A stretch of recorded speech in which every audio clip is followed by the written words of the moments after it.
Hello, hello, everyone. It's Crystal Lemore Lucier here, also known as your home sweet home 519 Realtor, Crystal Lemore, and this is Realtor Life. I'm so happy you're here. We took a little bit of a pause, and that's one of the things we're going to talk about today. So, today we're going to talk about consistency, relationships, joy, and passion, and the pause. Okay, so welcome, welcome. The first thing, as I said, consistency. So this is the second half of 2026. So if you are coming in and we're talking, it is basically the quiet time in Southern Ontario. But even in quiet times, things are listed, things sell, there are buyers out there are sellers out there, and it's important that you decide what your business is going to look like and how can you also get a piece of the of what is happening if that's what you want to do. And important note. So we all, I think, are familiar, and if not, I'll explain it with the concept of the like you reap what you sow, right? So Brian Buffini talks about this a lot. So you sow the seeds, and the seeds are like connecting, communicating, um, getting in touch, lead generation, all of these things. You sow the seeds, and then you reap the harvest, right? So there's a cycle. When you meet someone today, they're not going to buy a house today. Sometimes they do, but more often than not, they do not, which means you meet them today, you keep in touch, you call, you send a note, you add value when you talk to them, all of these things. And at some point in the future, the harvest comes in and you get to you you reap the harvest. Um, I don't know why we're using a farming analogy, but here we are. Here we are using a farming analogy because it's true. And so a lot of the times, sometimes if you're busy, sometimes if you decide to go on holidays, you go and it's been busy, busy, busy. You go and then you get back and you're ready to go. But there's nothing to get ready for because you didn't have a consistent plan, right? And that's not to say that you can't take a break or pause. We're going to get to that. But what is the plan? How are we going to make sure that that pipeline stays full and you get to live this amazing life where you get to serve people and help people, but you don't have to always feel like you're chasing, right? Okay. So consistency. So I feel very fortunate. So I use the Buffini system. I use the calls, notes, pop buys, but I use their CRM. And the CRM, the reason I love it is that we figure out how many calls do I need to make in my database every day?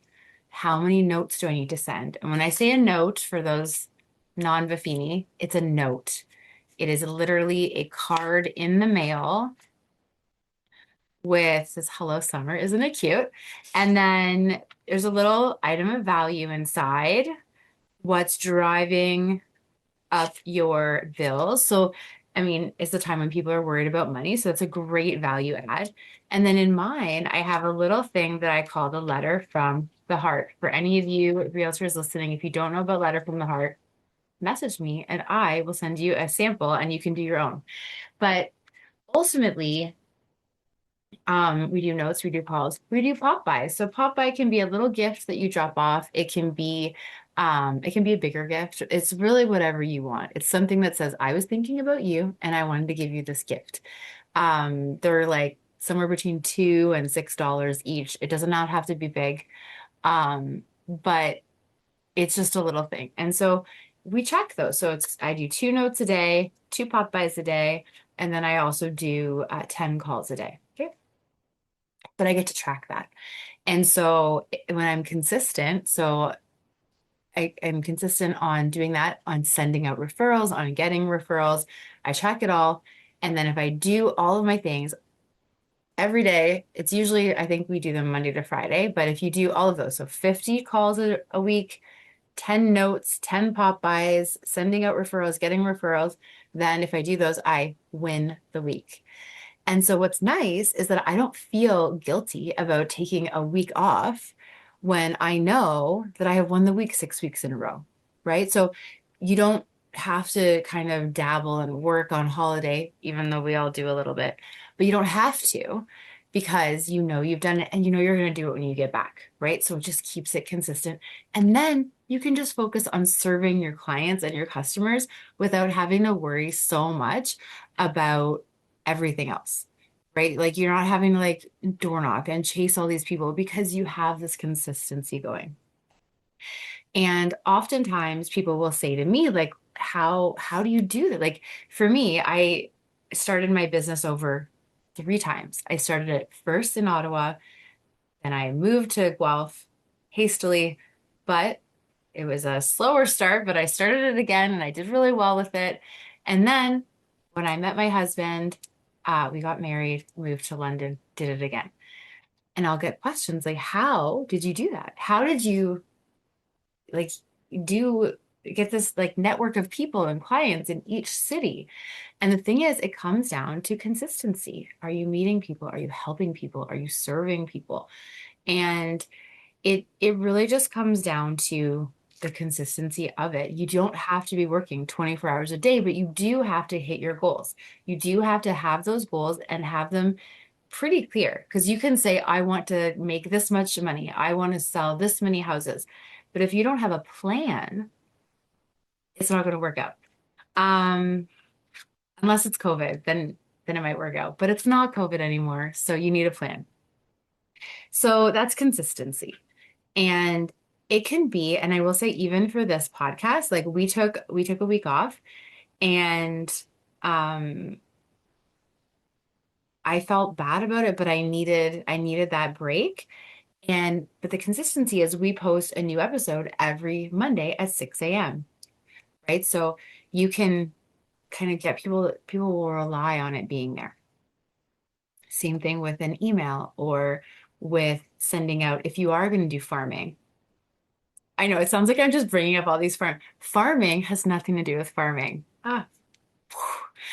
Farming is geographical farming, which just means you take a neighborhood. I pick mine because I love my neighborhood, but you pick a neighborhood and you focus your marketing efforts on that neighborhood. So you could do door knocking, you could send out flyers, you could support, you could have contests, you could do all these things. But the key is that you're focusing on the neighborhood so that if you do it right, you'll become one of the neighborhood experts. I'm very grateful to say that I am one of our neighborhood experts and really lucky that I have some amazing colleagues that also live in my neighborhood and are also the experts. So, I mean, I could never sell every house. They could never sell every house. So it's nice to have a team of cool people. Um, which brings me into, so you're farming, you're building these people in your database, and you're forming relationships. Okay. So this is important. All it is when you're building these things is building relationships, getting to meet people and know people and care about people. And ideally, to make them feel valued and important by you, taken care of, like they're in good hands. And the relationship piece of it is why I love this career. So you get to meet people, connect with them, help them, and continue the relationship, right? Like it's a different way of doing real estate than I thought doing real estate had to be. Like back when I was not a realtor, I thought it had to be this like salesy thing, and it doesn't. You can literally get to know people and help them and serve them and that's the thing, right? You're just helping, you're guiding, you're serving. And so those relationships, like think about the difference between when you meet someone and they're like, "Hey, how are you? How's that thing that happened?" Versus, "Hey, do you want to buy this?" You're like, maybe, but like that was very impersonal, right? So when someone shows you that they care, it kind of it has to be genuine, but if you can care about people, you can build relationships. And if you can build relationships, you can be of service. And if you can be of service, really, you can be an entrepreneur and you can be in sales, you can be a realtor, you can be a mortgage broker. Um, the key is to use your skills to help them, right? That's the dream. Okay. So that's the relationships. And if you're not sure how to figure it out, it really comes down to that initial time you're meeting someone. And If people think that you're going to be super salesy, I'll give you an example. And I want to apologize in advance for anyone that has this job because I mean, we all feel this way, and I hope that they know this, but there's another way to do this. So you're walking in the mall, and I think you guys know where I'm going. You're walking in the mall, and you see a very friendly person standing outside of a store. And they're like, "Hey, can I talk to you for a sec?" And you're just like, "Uh, maybe." The first time you might say yes. Like, I have a sample for you. And then they kind of lure you in. Um, that's how they get you. No, they lure you in and then they want you to stay and talk with them. And then they want to sell you something and they want you to come in the store and and they must be trained this way because the people do this at every mall. But it does the opposite. Like it repels people and there's no need for that. If you instead were just like, I don't know, hey, and then the person said hi, and you're just like, I hope you have a great day. Okay, cool. And you might have to do it for a while before they realize that you're not trying to sell them something, you're just genuinely being nice. Um, but I know for me, the feeling I get when I get the like, hey, can I talk to you for a second? I don't want to give anyone that feeling. Does that make sense? And so when when you meet someone, take a second, ask them about who they are. Is there a way that you can be interested in them without looking for something back? Right? And the thing is, if you play the long game, you don't need to look for something back immediately. You don't. Even if you really want to sell whatever product it is, even if you really want, if it's a house, if it's skincare, if it's a supplement, if it's a mortgage, if it's financial product, whatever it is, even if you really want to sell them something, hold it back, man. You do not need to do it in that moment because there's no relationship yet. And so the key is, can you get to know them? And like we've talked about this before, but I just want a little reminder. We want 5-star relationships. Okay. And I didn't realize how skilled I had gotten at this until my husband pointed it out when I was trying to show our kids and my husband how to get people to fill out these forms for a contest I'm doing in my neighborhood.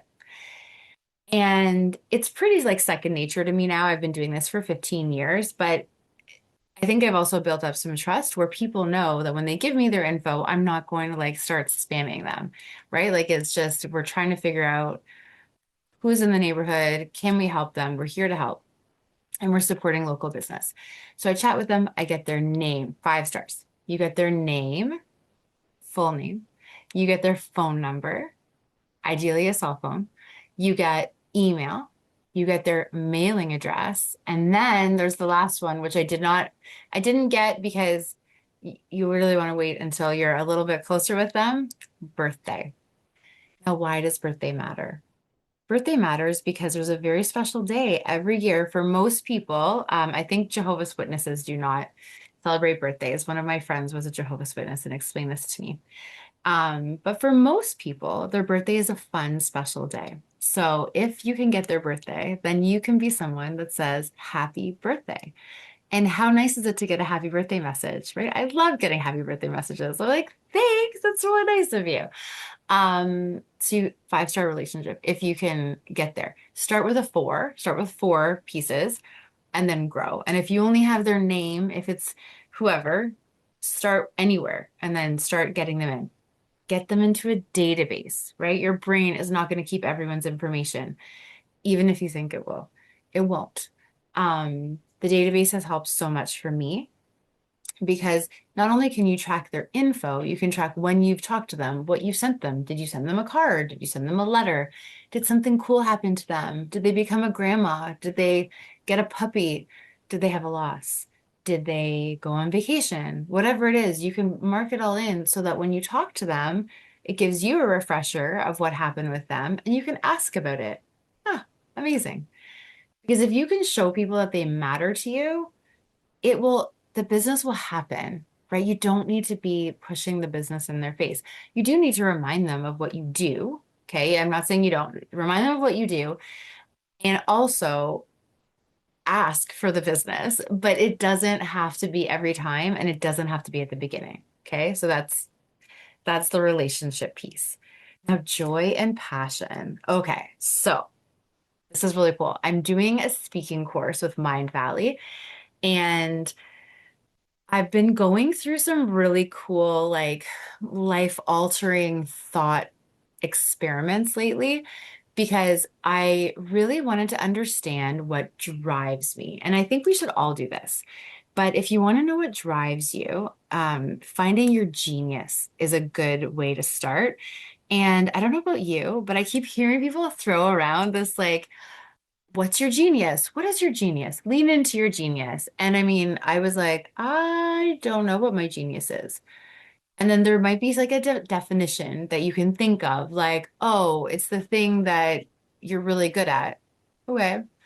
Um, and there's more to the definition, obviously. But this is where in 2026, guys, we are crushing it. So I created a prompt in ChatGPT about my genius. So I took the definition of genius. I took some definitions online. I took a TED talk on genius and I put it in. And I said, I want you to act as a coach and help me determine what my genius is. And I'd like you to ask me questions and I'd like it to be in conversation format. So you ask a question, I answer it, and then we keep going. And I'd like to determine what my zone of genius is. And so it worked. So I always kind of think I'm supposed to be like doing different things and I'm supposed to be leading this and at the table here and helping with these reports and those reports, whatever it is, and whatever you think you're supposed to be doing. But I sometimes it feels okay and sometimes it doesn't. So I did this zone of genius and it turns out I am so passionate and so absolutely fired up about helping my fellow colleagues and helping others, like creating an impact and finding a way to bring that joy and motivation and passion to them and being creative in the process. And it was all these things that like I was sort of doing, but not to the extent that I want to be or maybe even should be. So I decided to take some steps. So number one, I signed up with one of my colleagues, one of my networking colleagues. His name is Chris McCauley. So his company is McAvoy Inc., and he is a speaking coach. Chris is amazing. You can find him online. I believe his Instagram is Silver and Suave. Not kidding. It's very cool, but McAvoy Inc. He's also been on our Realtor Life podcast, I believe. Yes, he has. Um, and so I did that. And then I also signed up for a speaking course with Mind Valley. So, a little side note, Mind Valley is phenomenal. It is like a gathering of the coolest people. They're actually having their Mind Valley University in Estonia, which I'm not going to in person, but I believe I am going to try and sign up for the online version. Estonia is a little bit far and we have some other travel plans, but I can definitely give some time to the amazingness that happens. So Mind Valley, you can get a membership, you can do all these courses. I'm doing a speaking course, which is really cool. It's called, I think, Speak and Inspire. But we have all of these exercises. And one of the exercises was to talk about something you're passionate about, but speak about it passionately.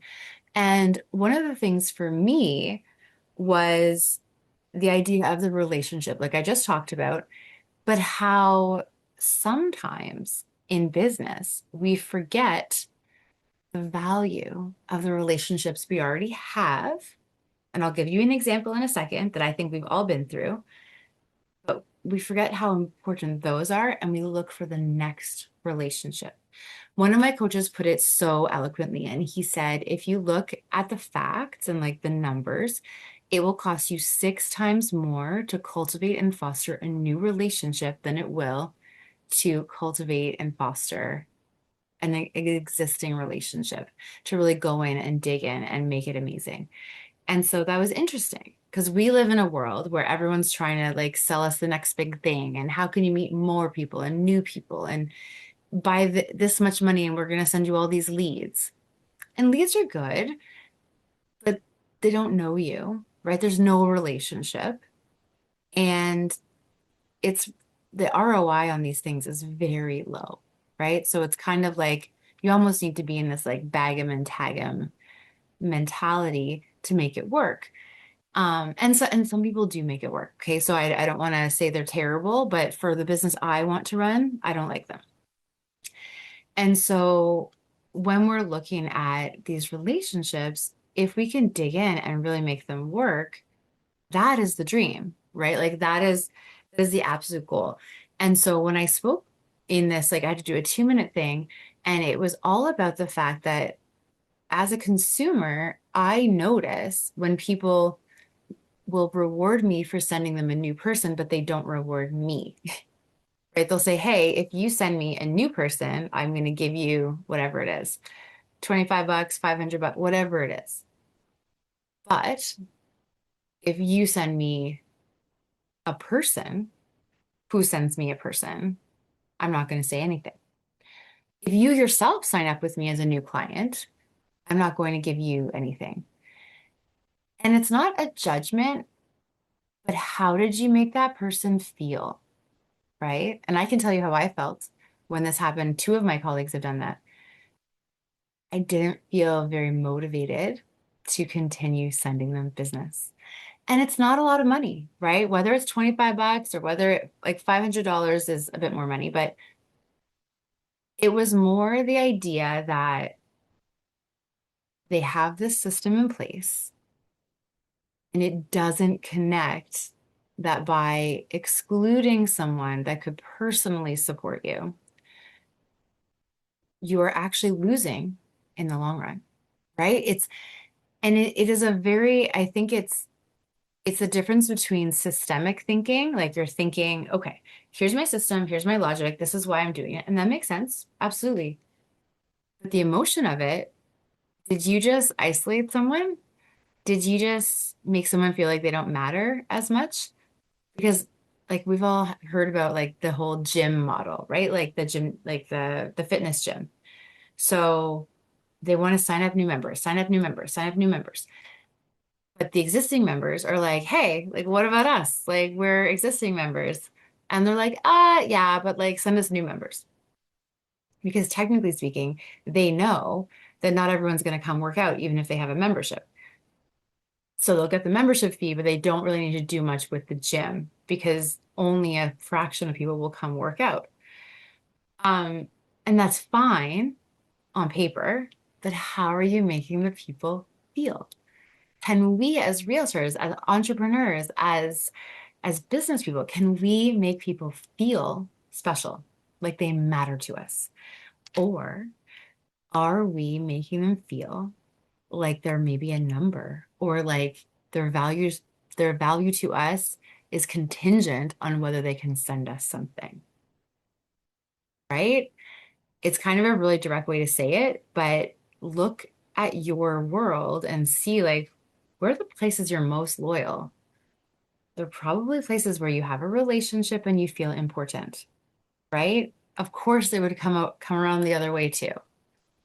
Okay, so that's just very important, and that's what I'm passionate about. So, the idea of making people feel like they are not as important or excluded, I'm very passionate about that because as a business owner, I think if it was spelled out to people, they would never do that. But I just don't think it's obvious, and I don't think it's something people bring up in reviews because it's so subtle. But think about how can we make people feel important to us, whether it's a client appreciation, whether it's giving them a call, sending them a note, a little pop by, whatever. Show them that they matter. It has to be authentic, like that is huge. Has to be authentic. But if you can master that and you can show people that they matter to you, um, the world is your oyster. Okay. So then the last thing is the pause. So we talked about the pause. It is the summer. You need to take a break. Consistency also includes breaks. There's like this rest run cycle that Brian Buffini talks about. And he actually brings up sled dogs. Okay. So sled dogs, and he said like the ones who are run like consistently actually underperform compared to the ones who get to take breaks.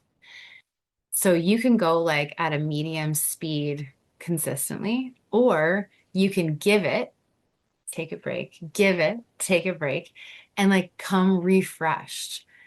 And the refresh feels so, so good. I used to love this thing with Buffini called Mastermind. So Mastermind was this event, and it was in August every year. I went for 10 years. Okay, they stopped it. I think 2024 was the last one. And they would do it in San Diego. And we would go, and it would be basically like 3 days of just magic. And it wasn't about real estate as much as it was just about filling up our cup, filling up the cup so that we could go home overflowing with positivity and motivation and excitement, just like ready to pump out amazing, amazing energy and amazing productivity, motivation, all of it for the fall market. And I remember looking forward to it every year and being so, so disappointed when I found out it was done. They did it for 25 years and then they stopped it. There's a rumor that it's coming back. Let's all cross our fingers and toes. But what I did last year, I realized that something was missing. And so taking, like, that's why I did the Mind Valley University. You just need to step out of your world, find a place to refresh and recalibrate everything. You can, if you can do it at your own house, that's fantastic. I personally am going to be setting up in my basement or the other plan was like an Airbnb, but I think I could do it in my basement. Um, but it's just about taking the time for you and resetting it all, right? Just resetting and then coming back better than ever. So that's the key with the pause. And as I said, like you don't have to go full tilt the whole time. There's a win the day or a win the day formula, but it's like it basically says if you can do the following, you will crush in this business. Okay. So if you can work, and I mean work on the phone, face to face with people, 2 hours a day, 4 days a week, 3 weeks a month, and 8 months a year, you can do that.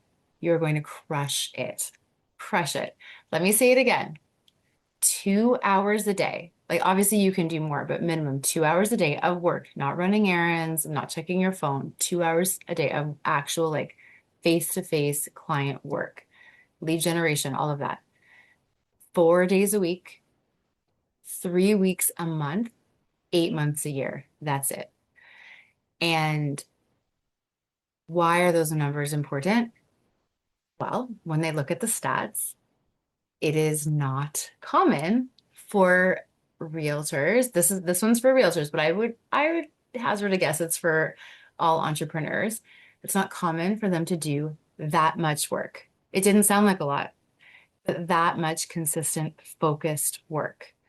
And so if you can do that, you are going to crush it. So I would like to say, welcome back.